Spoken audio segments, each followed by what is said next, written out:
প্রিয় রুদ্র, প্রযত্নে আকাশ। তুমি আকাশের ঠিকানায় চিঠি লিখতে বলেছিলে। তুমি কি এখন আকাশ জুড়ে থাকো? তুমি আকাশে উড়ে বেড়াও তুলোর মতো, পাখির মতো? তুমি জগৎ সংসার ছেড়ে আকাশে চলে গেছো। তুমি আসলে বেঁচেই গেছো রুদ্র। আচ্ছা, তোমার কি পাখি হয়ে উড়ে ফিরে আসতে ইচ্ছে করে না?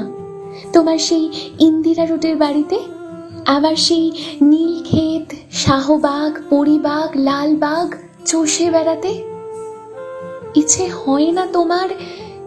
আমি বিশ্বাস করি না। ইচ্ছে ঠিকই হয়, পারো না। অথচ এক সময় যা ইচ্ছে তোমার, তুমি তাই করতে।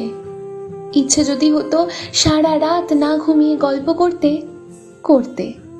ইচ্ছে যদি হতো সারা দিন পথে পথে হাঁটতে, হাঁটতে। কে তোমাকে বাধা দিত? জীবন তোমার হাতের মুঠোই ছিল। এ জীবন নিয়ে যেমন ইচ্ছে খেলেছ।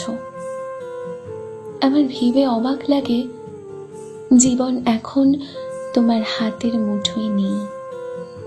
ওরা তোমাকে ট্রাকে তুলে মিঠে খালি রেখে দিয়ে এলো, তুমি প্রতিবাদ করতে পারোনি। আচ্ছা, তোমার লালবাগের সেই প্রেমিকাটির কি খবর? দীর্ঘ বছর প্রেম করেছিলে তোমার যে নেলি খালার সাথে। তার উদ্দেশ্যে তোমার দিস্তা দিস্তা প্রেমের কবিতা দেখে কি ভীষণ কেঁদেছিলাম একদিন। তুমি আর কারোর সঙ্গে প্রেম করছো, আমার সইত না। কি অবুঝ বালিকা ছিলাম, তাই কি? যেন আমাকেই তোমাকে ভালোবাসতে হবে, যেন আমরা দুজন জন্মেছি দুজনের জন্য। যেদিন ট্রাকে করে তোমাকে নিয়ে গেল বাড়ি থেকে, আমার খুব দম বন্ধ লাগছিল। ঢাকা শহরটাকে এত ফাঁকা আর কখনো লাগেনি। বুকের মধ্যে এতটা হাহাকারও আর কখনো জমেনি। আমি ঢাকা ছেড়ে সেদিন চলে গিয়েছিলাম ময়মনসিংহে। আমার ঘরে তোমার বাক্স ভর্তি চিঠিগুলো হাতে নিয়ে জন্মের কান্না কেঁদেছিলাম। আমাদের বিচ্ছেদ ছিল 4 বছরের। এত বছর পরেও তুমি কি গভীর করে বুকের মধ্যে রয়ে গিয়েছিলে, আমি সেদিন টের পেয়েছিলাম। আমার বড় হাসি পায় এই দেখে যে এখন শয়ে শয়ে তোমার বন্ধু বেরোচ্ছে। তারা তখন কোথায় ছিল, যখন পয়সার অভাবে তুমি একটি সিঙ্গারা খেয়ে দুপুর কাটিয়েছ? আমি না হয় তোমার বন্ধু নই, তোমাকে ছেড়ে চলে এসেছিলাম বলে। এই যে এখন তোমার নামে মেলা হয়, তোমার চেনা এক আমি বোধহয় অনুপস্থিত থাকি মেলায়। যারা এখন রুদ্র রুদ্র বলে মাতামাতি করে, বুঝি না তারা তখন কোথায় ছিল। শেষ দিকে তুমি শিমুল নামের একটি মেয়েকে ভালোবাসতে, বিয়ের কথাও হচ্ছিল। আমাকে শিমুলের সব গল্প একদিন করলে। শুনে যে কতটা কষ্ট হচ্ছিল আমার, তুমি তা বোঝোনি। এই ভেবে যে তুমি কি অনায়াসে প্রেম করছো, তার গল্প শোনাচ্ছ। ঠিক একই রকম অনুভব একসময় তোমার আমার জন্য ছিল। আর আজ আর একজনের জন্য তোমার এই অস্থিরতা, নির্ঘুম রাত কাটাবার গল্প শুনে আমার কান্না পায় না বলো? তুমি শিমুলকে নিয়ে কি কি কবিতা লিখলে তা দিব্যি বলে গেলে। আবার জিজ্ঞাসাও করলে কেমন হয়েছে।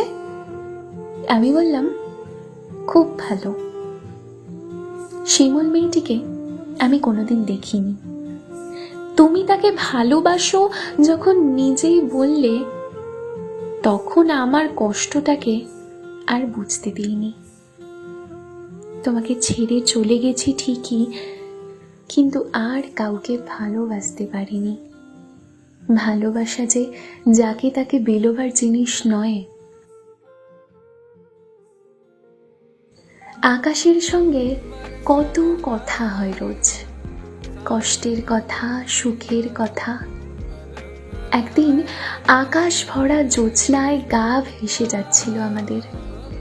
তুমি দু চারটে কষ্টের কথা বলে নিজের লেখা একটি গান শুনিয়েছিলে সেদিন। ভালো আছি, ভালো থেকো, আকাশের ঠিকানায় চিঠি লিখো। বাংলায় বসে গানটি লিখেছিলে। মনে মনে তুমি কার চিঠি চেয়েছিলে? আমার, নীলি খালার, শিমুলের? অনেক দিন ইচ্ছে তোমাকে একটা চিঠি লিখি। এক সময় ছিল তোমাকে প্রতিদিন চিঠি লিখতাম, তুমিও লিখতে প্রতিদিন। সেবার আর মণিটলার বাড়িতে বসে দিলে আকাশের ঠিকানা। তুমি পাবে তো এই চিঠি? জীবন এবং জগতের তৃষ্ণা তো মানুষের কখনো মেটে না, তবু মানুষ আর বাঁচে কদিন বলো? দিন তো ফুরোয়, আমারও কি দিন ফুরাচ্ছে না? তুমি ভালো থেকো, আমি ভালো নেই। ইতি সকাল।